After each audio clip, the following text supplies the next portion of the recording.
కాబట్టి దత్తభక్తి కలగడం అంత సులభం అనుకోవద్దండి. ఒకవేళ దత్తభక్తి కలిగినా కూడా దత్త అని నామస్మరణ చేసుకోవడం అంత సులభం అని అనుకోవద్దండి.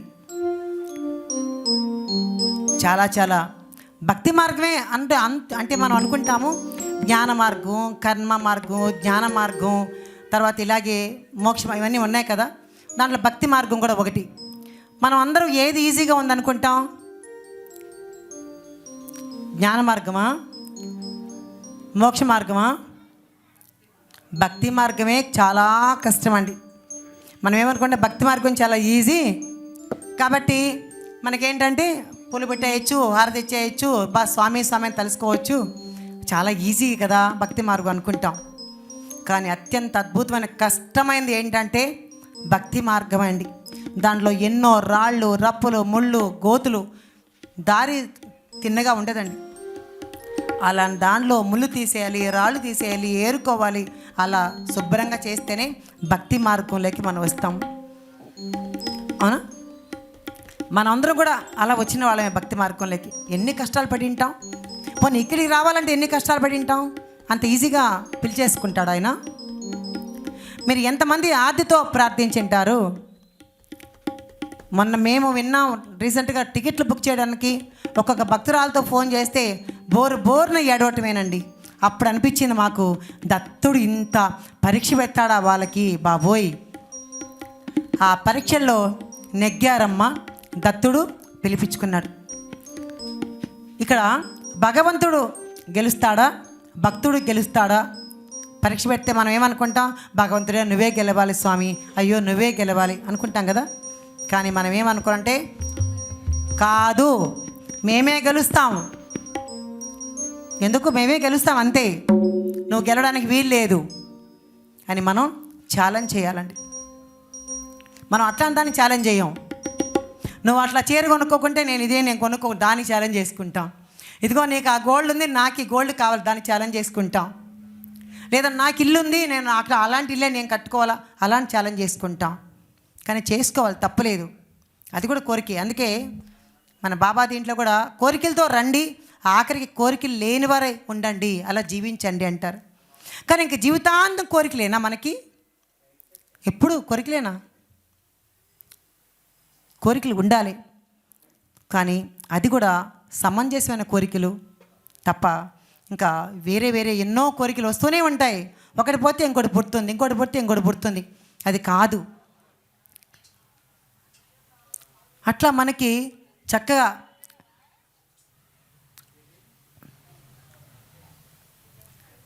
ఆ కోరికలతో నాకేమీ వద్దు స్వామి, దత్తా దత్త నోరారా పిలిచే ఆ పలుకులు ఇవ్వు స్వామి, ఆ తీయటి పలుకులు ఇవ్వు స్వామి, ఆ సిద్ధ మంగళాస్తోత్రం నేను అనునిత్యం పఠిస్తూనే ఉండాలి స్వామి, నా శ్వాస, నా ధ్యాస, నా రక్తం కోసిన కూడా సిద్ధ మంగళాస్తోత్రం బయటికి రావాలి స్వామి.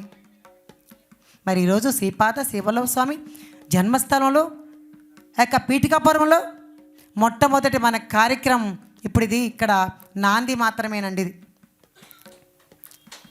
ఎన్నో దత్తక్షేత్రాల్లో ఇలాంటివన్నీ మనకు తీరాలి. ఎందుకంటే మీరు అందరూ అనుకుంటారు గాన్గాపురం వెళ్ళలేదు, నర్సాబాద్ వెళ్ళలేదు, అలాగే కరంజే వెళ్ళలేదు, ఇలాగే చాలా మంది అనుకుంటూ ఉంటారు. పిఠాపురం రాని వాళ్ళు ఈరోజే మొట్టమొదటిసారి దర్శనం చేసుకున్నాము అనుకుని ఎంతమంది? ఒకసారి చూసారా? స్వామి కనీసం ఒక 15 మందినైనా సరే కొత్త భక్తులను తెప్పించుకున్నాడు కదా. అందుకే స్వామి అన్నారు, ఇక్కడ ఊరికే అందరూ నా అనుగ్రహం లేకుండా ఇక్కడ కాళ్ళు పెట్టలేరు. పైగా జనాలు ఎలా వస్తారు? చీమల బారులు తీరిన వాళ్ళే వస్తారు.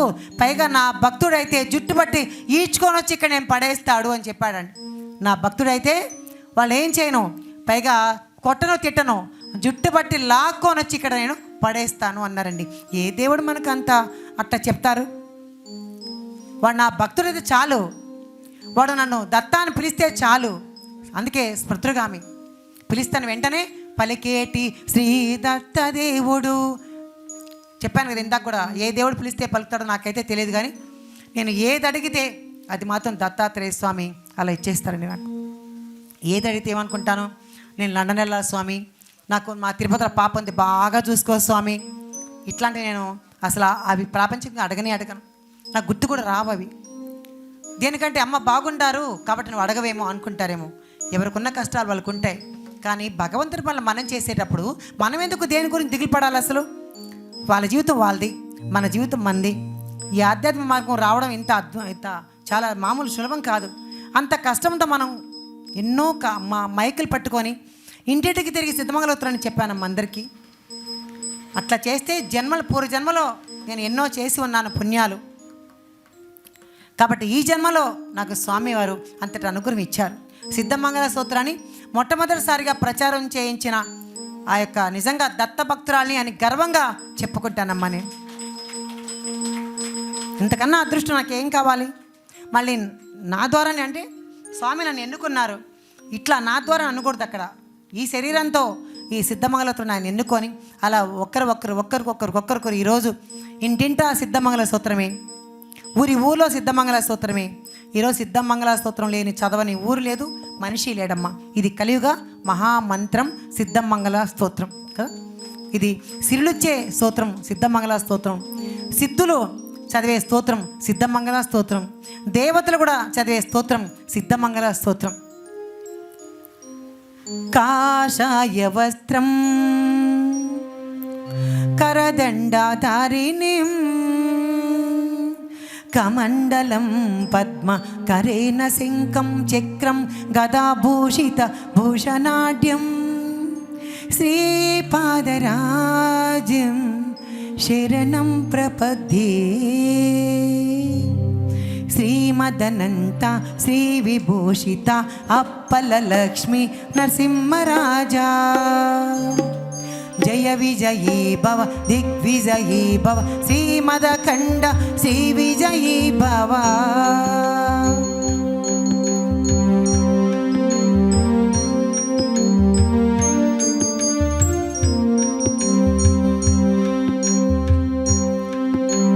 శ్రీవిద్యాధరి రాత సురేఖ శ్రీరాకేధర శ్రీపాద జయ విజయీ భవ దిగ్విజయీ భవ శ్రీమదఖండ శ్రీ విజయీ భవ.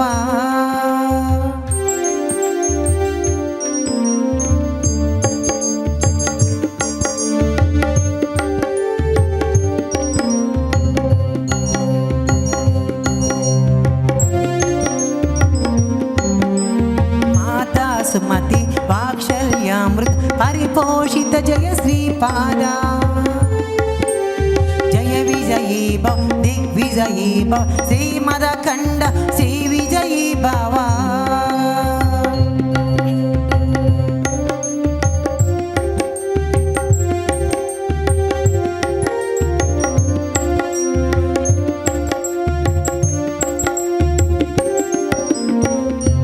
సత్య ఋషీశ్వర దుహితానంద పాపనార్యనుత శ్రీచరణ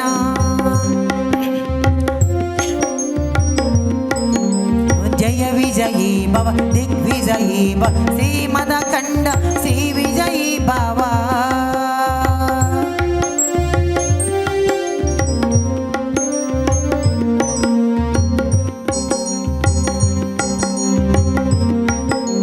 సవితృకాటక చయన పుణ్యపల్ భరద్వాజ ఋషి గోత్ర సంభవ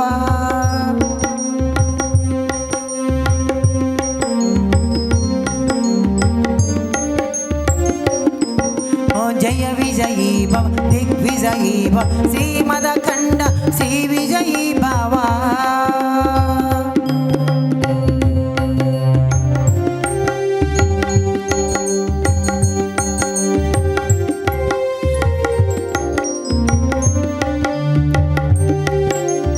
సవితృకాటక చయన పుణ్యపల్ భరద్వాజ ఋషి గోత్ర సంభవ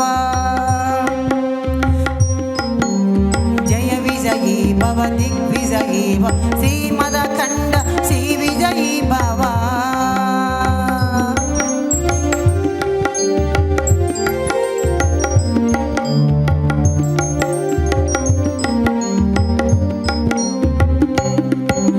దోచౌపాది దేవు లక్ష్మిగా సంఖ్యాబోధిత శ్రీచరణ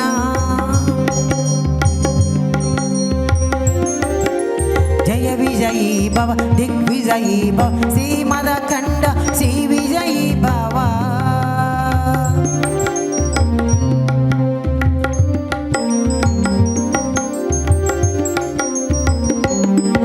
ఆ పుణ్యరూపిణి రాజమాంబ సుత గర్భ పుణ్యఫల సంజాత.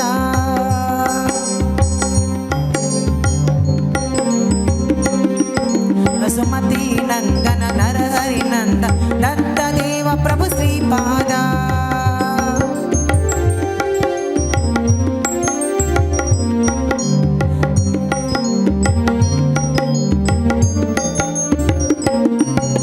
జయ విజయీ భవ దిగ్విజయీ భవ శ్రీమదఖండ శ్రీ విజయీ భవ.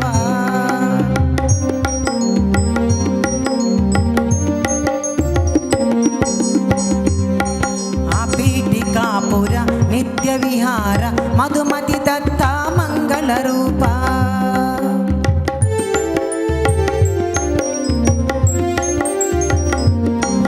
జయ విజయీ భవ దిగ్విజయీ భవ శ్రీమదఖండ శ్రీ విజయీ భవ.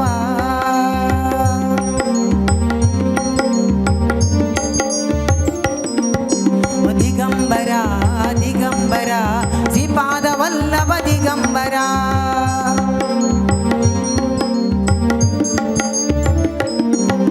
దిగంబర దిగంబర అవధూత చింతన దిగంబర.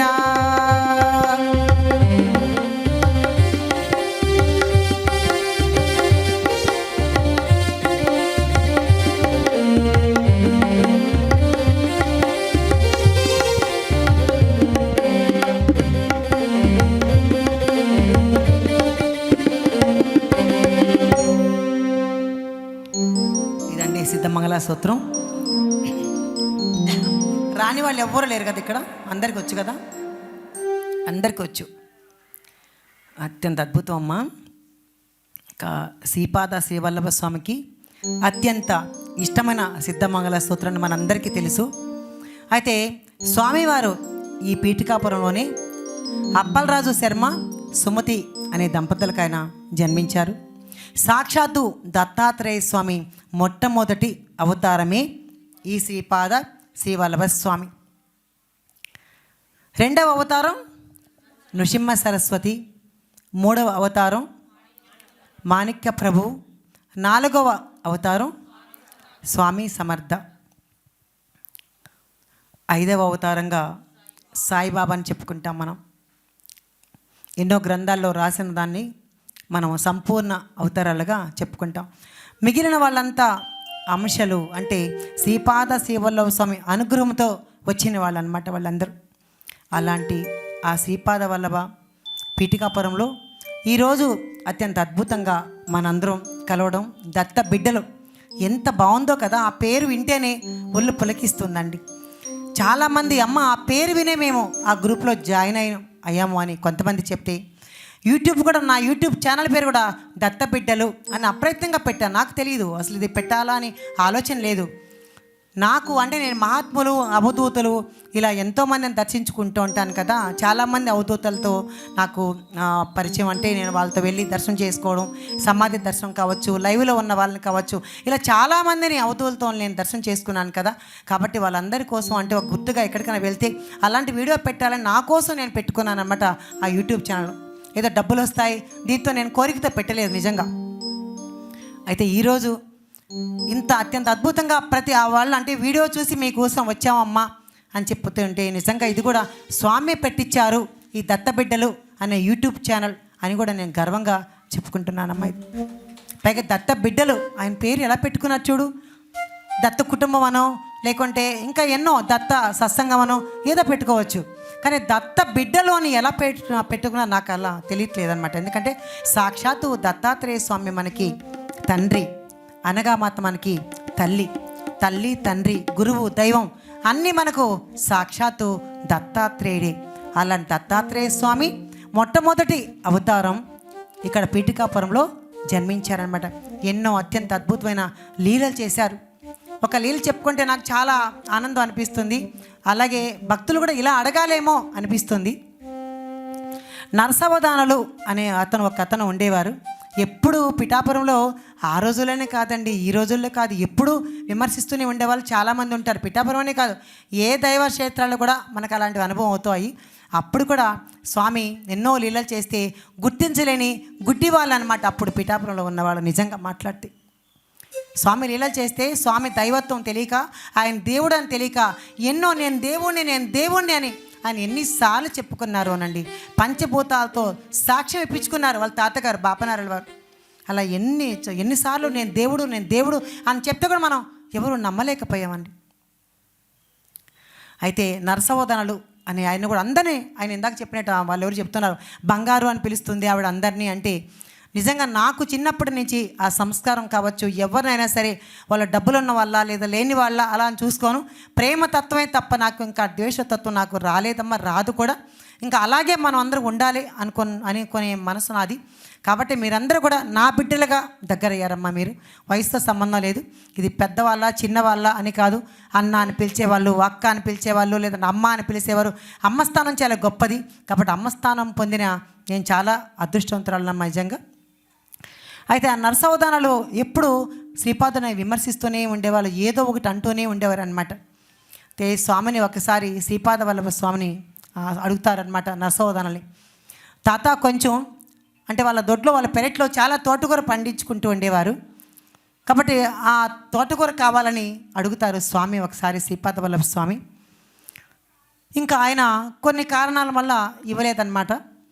సరే వాళ్ళ ఇంట్లో మారం చేస్తాడు. నేను ఎలాగైనా సరే ఈరోజు నరసవదన తాత దగ్గరికి వెళ్ళాల్సిందే, నాకు తోటకూర కావాల్సిందే అని అడుగుతారనమాట ఆ బాపనారాయణ వారిని తాతని. సరే పద అని చెప్పేసి ఆ యొక్క ఆ భుజం మీద తీసుకొని అంటే కూర్చోబెట్టుకొని స్వామిని చిన్న పెట్టి కదా తీసుకొని వెళ్తారు. ఈయన వెళ్ళేటప్పటికీ అంటే అతను నరసవదనలు అక్కడ చివరని చేపించుకుంటూ ఉంటాడు. ఈయన ఒక చూపు చూస్తాడు. ఇట్లా చూడగానే ఆ పిలక కాస్త తెగి కింద పడిపోతుంది. ఇంకా స్వామివారు ఆయన లీలలు అనంతమమ్మ, ఆయనకు చెప్పుకోవడానికి క్షణక్షణం లీలా విహార ఆయన. కాబట్టి అట్లా అయ్యేటప్పటికి ఈయనకు తోటకూర అడగబుద్ధి కాక పద, ఇప్పుడు ఆయన ముందే ఆ పిలక మీద చాలా వ్యామోహం పెంచుకున్నాడు, ఇంకేం అడుగుతాంలే పద అని ఇద్దరు వచ్చేస్తారనమాట. తాతగారును వాళ్ళిద్దరూ వచ్చేస్తారు. అప్పుడు నరసవదానాలు మళ్ళీ కొంత కాలానికి ఆయన మరణిస్తే అప్పుడు ఆయన భార్య ఒకటి అడుగుతుందన్నమాట. అందరూ అంటే నరసవదానాలు చనిపోతే అందరూ శవాన్ని తీసుకొని వెళ్తూ ఉంటారు. అందరూ వెళ్ళి అక్కడంతా దహనం చేయడానికి. అప్పుడు స్వామి అన్న మాటలు నా మనసుకి చాలా ఆనందాన్ని కలిగిస్తాయి. అప్పుడు వాళ్ళ అమ్మమ్మ అడుగుతుంది, అంటే వాళ్ళ సొంత అమ్మమ్మ కాదు, నరసవ అవధానుల యొక్క భార్య అడుగుతుంది, నాయనా శ్రీపాద, నేను చిటికెడు పసుపు కుంకుమ కోసం ఎంతో దూరం నేను నడిచి వెళ్తాను కదా, మరి నువ్వే శ్రీపాదుడైతే, నువ్వే దత్తుడైతే ఆయన్ను బ్రతికించవచ్చు కదా అని అడిగిందంట ఆవిడ. నువ్వే బ్రతికించవచ్చు కదా అంది. మాట మనసులో పెట్టుకున్నాడు అంతే స్వామి. ఆ తల్లి ఆవేదనను తీర్చాడు స్వామి. అయితే అందరూ తీసుకొని శ్మశానం దగ్గరికి వెళ్ళారు. అంతా రెడీ చేసి అంతా ఆ శవాన్ని దాని మీద పెట్టారు. ఇంకా నిప్పంటించబోతున్నారు అనే టైంలో ఆగురా అన్నాడు వాళ్ళ కొడుకుతో శ్రీపాద స్వామి.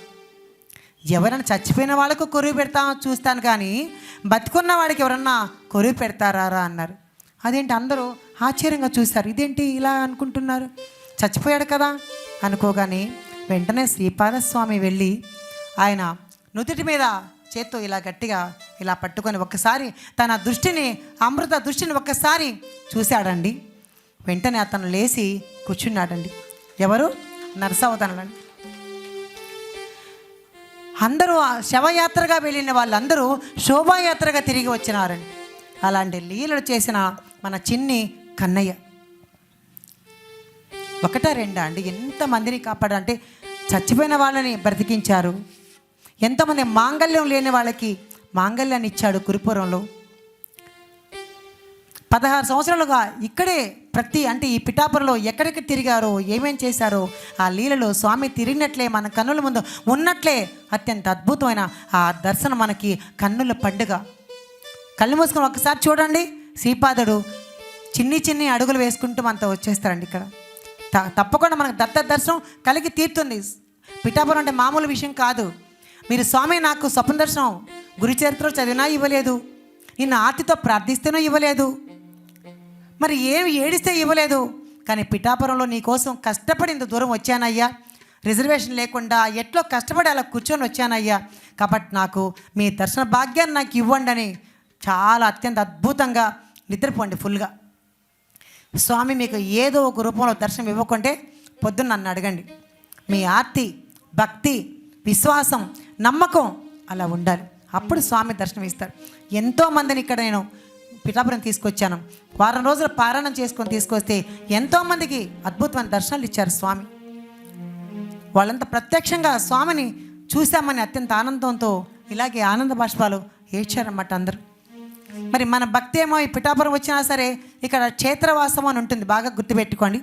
పిఠాపురం వచ్చినా సరే మీ మనసంతా, మన మనసంతా ఇంట్లోనే ఉంది. ఇంట్లోనే అయ్యో మా ఆయనకు భోజనం పెట్టలేదో, పాపం ఏమైపోయిందో, ఈ సెల్ పొద్దు నుంచి మోగి సావలేదు, స్విచ్ ఆఫ్ చేసుకున్నానంటే మనం పిఠాపురంలో ఉన్నట్లా? ఎక్కడున్నట్లు? మనం ఇంట్లో ఉన్నట్లే. కానీ ఇంట్లో ఈరోజు ఎంతోమంది కార్యక్రమానికి ఇక్కడ రావలేదు, కానీ ఇంట్లో ఉన్నా కూడా పిఠాపురం వెళ్ళలేకపోయినాని, అయ్యో పిఠాపురం వెళ్ళలేకపోయినాని అనుకునే వాళ్ళు మానసికంగా పిఠాపురంలో ఉన్నట్లే. మరి మనం ఇక్కడ శరీరంతో ఉన్నాము, మానసికంతో ఉన్నాము, అయినా మన భావన అంతా ఎక్కడో ఇంట్లో ఉంటే మన పిఠాపురంలో ఉన్నట్లే కాదనమాట. కాబట్టి పిఠాపురంలో కాదు, ఏ క్షేత్రానికి వెళ్ళినా ఆ క్షేత్రవాస ఫలితం మనకి రాదండి మనకి. కాబట్టి కాసేపు ఇందాక సార్ చెప్పారు, మనం అన్నీ ఆ ఫోన్లు, ఆ డబ్బులు, ప్రపంచ విషయాలు మనం అన్నీ తీసి ఆ పక్కన మూట కట్టి అవతల పారేసి దత్త దత్త అని పిలుస్తూ ఆయన నామస్మరణతో చేసుకుంటూ వీలైనంత ఒక క్షణం కూడా వృధా చేసుకోకూడదు. ఇక్కడికి వచ్చాం, ఒక క్షణం కూడా మనం వృధా చేసుకోకూడదు. అట్లా ఉండాలి భగవంతుడితో మనం. ఎన్ని లీలలు చేశారు ఆయన? 16 సంవత్సరాలు ఇక్కడ ఉండి ఈ లీలలు, ఈ తపోభూమి, తపస్సు చేసుకోవాలన్నా తపోభూమి శ్రీపాద్, ఇక్కడ ఈ యొక్క పిఠాపురం. మోక్షం కావాలన్నా మోక్ష భూమి, కర్మ చేసుకోవాలన్నా కర్మభూమి, పుణ్యం చేసుకోవాలన్నా పుణ్యభూమి. అసలు మన భారతదేశమే గొప్ప అత్యంత అద్భుతమైన భూమి అండి, పుణ్యభూమి. అన్నీ మనం ఏం చేసుకోవాలన్నా ఇక్కడే చేసుకోవచ్చు. మనం నువ్వు పాపం చేసుకోవాలన్నా ఇక్కడే, పుణ్యం చేసుకోవాలన్నా ఇక్కడే. అది మనకే వదిలేస్తున్నాడు భగవంతుడు. అరే నేను భూమి మీద పంపించాను, నువ్వు ఏం చేసుకోవాలన్నా నీ ఇష్ట ప్రకారం వదిలేస్తాను. నువ్వు దత్తా దత్త అనుకుంటావో లేదా సీరియల్ చూసుకుంటావో నీ ఇష్టం రాని మనకే వదిలేస్తాడు. భగవంతుడు ఏమి మామూలు పిచ్చోడే పుట్టించాడా మన వాళ్ళని? చెప్పండి. ఏం సాధించుకొస్తారు వీళ్ళు అని పంపించారు. మనకు ఆ సాధించుకునేది మనం మంచిగా భగవంతునిలో మనం చాలా ఆయన గురించి, ఆయన భగవంతుడు అనుకుంటాం. భగవంతుడు అనుకుంటే ఏం మనకు రాదమ్మా. భగవంతుడి గుణాలని మనం తీసుకోవాలి. ఆయన చేసిండే పనులు కావచ్చు అవన్నీ మనం నేర్చుకోవాలి. ఏంటి ఇప్పుడు ఇందాక చెప్పారు సార్, శ్రీరాముడు ఏం తెలుసుకోవాలి ఆయన గురించి? ఆ శ్రీరామచంద్రమూర్తి గురించి ధర్మం, అలాగే సీతాదేవి గురించి ఓర్పు. తన భర్త ఎక్కడ ఉంటే నా జీవితం అక్కడే అనుకుంది ఆ తల్లి. మరి తమ్ముడు, మా అన్న ఎక్కడ ఉంటే నా జీవితం అక్కడే అనుకున్నాడు. అది కదా మనం నేర్చుకోవాలి. కానీ కాదు, అట్లా మనం అది నేర్చుకోం. మరి భగవద్భక్తి కావాలంటే మనకి ఎట్లా వస్తుంది? మనం చదువుకుంటే పోవడం కాదు, దాన్ని మనం ఆచరణలో పెట్టాలి. ఆచరణ ఎప్పుడు ఆచరణ. బాబా కూడా అందుకే ఎప్పుడు మనకు ఆచరణ చేసి చూపించారు. వీళ్ళందరూ ఎందుకు వచ్చారు? సాక్షాత్ భగవంతుడే ఈ భూమి మీదకి ఎందుకు వచ్చాడంటే వాళ్ళు ఆచరించి చూపించారు. భిక్ష తీసుకున్నారు గానగాపురంలో. ప్రతిరోజు ఎక్కడికి వెళ్తారు స్వామి భిక్షకు వెళ్తారు అనేసి ప్రతి దత్తక్షేత్రంలో 12 గంటలకు భిక్షకు వస్తారు అనుకుంటా కదా. ఎందుకు? ఆయనకి ఇట్లా సృష్టించుకొని ఇట్లా వస్తే తినలేరా? ఆయన భగవంతుడు, ఆయనే అందరికీ ఇచ్చే ఆయన ఎందుకు భిక్ష చేస్తాడు? మన కర్మలు తీరడానికి, మన త్యాగబుద్ధి నేర్పించడానికి చాలా ఉన్నాయి దాంట్లో రహస్యాలు. మనం ఎప్పటికీ త్యాగం లేదు, మనకి రూపాయి కూడా మనం ఎవరికి ఇవ్వం. అయ్యో నేను ఇవ్వలేను, నా వల్ల కాదు అనుకుంటాం. కానీ మన శరీరం మీద అంత వ్యామోహం, మన శరీరం మీద ఉన్న శ్రద్ధ భగవంతుడి మీద ఉండదమ్మా నిజంగా. ఎందుకంటే ఇప్పుడు సపోజు నన్ను ఎవరైనా 10,000 అడిగారు అనుకో, అస్సలు నా దగ్గర లేవండి, నేనే చాలా కష్టాల్లో ఉన్నా అని చెప్తాం. అదే రోజు మనకు చాలా సీరియస్గా మనకు ఒక పెయిన్ వచ్చేసింది, గుండె నొప్పో లేదంటే కాళ్ళ నొప్పులో లేదా ఇంకోటో, మనం ఏం చేస్తాం? అప్పైనా చేసుకొని గబగబా వెళ్ళిపోయి డాక్టర్ దగ్గరికి వెళ్ళిపోతాం లేదా? ఎందుకు? మన శరీరం మీద అంత శ్రద్ధ, ఆ శ్రద్ధ మనకు అయ్యో భగవంతుడికి మీద లేదు. అంటే డబ్బులు ఇస్తేనేనా భగవంతుడు, డబ్బులు ఇవ్వకుంటే భగవంతుడు లేదా అని మనకు ప్రశ్న వస్తుంది కదా. కానీ త్యాగబుద్ధి చేయడం కోసం కూడా మనకి ఇవన్నీ నేర్పించారు. అందుకు చెప్తున్నాను, మనం ఎప్పుడు భగవంతుని ప్రేమలో మునిగి తేలాలండి. శ్రవణం అనే సాగరాన భక్తి ప్రేమ అనే అలలు లేస్తాయి. దానిలో మరలా మరలా మరలా మునిగితే జ్ఞాన రత్నాలు లభిస్తాయి. ఆ జ్ఞాన రత్నాలు మనం ఏరుకోవాలి. ఈరోజు గురిచే చదివేశాము, ఈరోజు పారాయణం అయిపోయింది, ఈరోజు పిఠాపురం వెళ్ళేసాం అనుకుంటే కాదు. ప్రతి క్షణం మనం ఎరుకుతూ ఉండాలి. ప్రతి క్షణం అమ్మో ఎట్లాగా రేపు చచ్చిపోతాడు అని ఎవరికైనా తెలిసిందనుకో అతను భయపడుతూ ఉంటాడు కదా.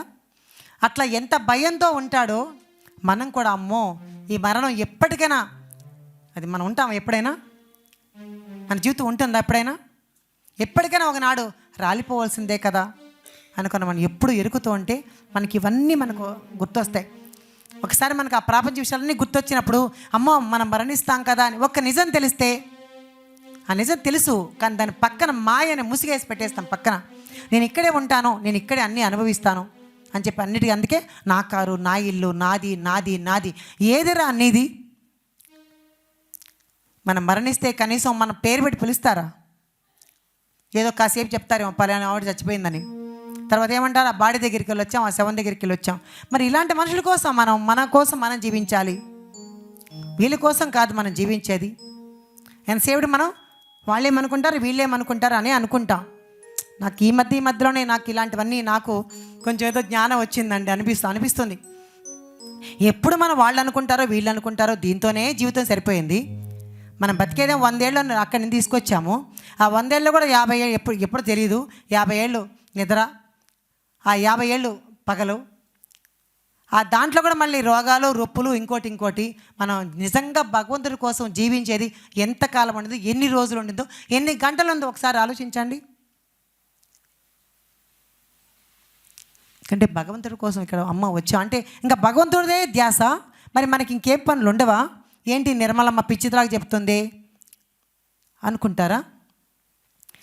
కరెక్ట్, అది మీరు అడిగిన ప్రశ్న. మరి ఎట్లమ్మా సాయి అనుకుంటే నాకెట్లా జరుగుతుంది, దత్తా నువ్వు నాకెలా జరుగుతుంది అని ప్రతి ఒక్కరికి అదే వస్తుంది. కానీ నేనేం చెప్తానంటే నువ్వు చేసే పనే నీకు దైవం.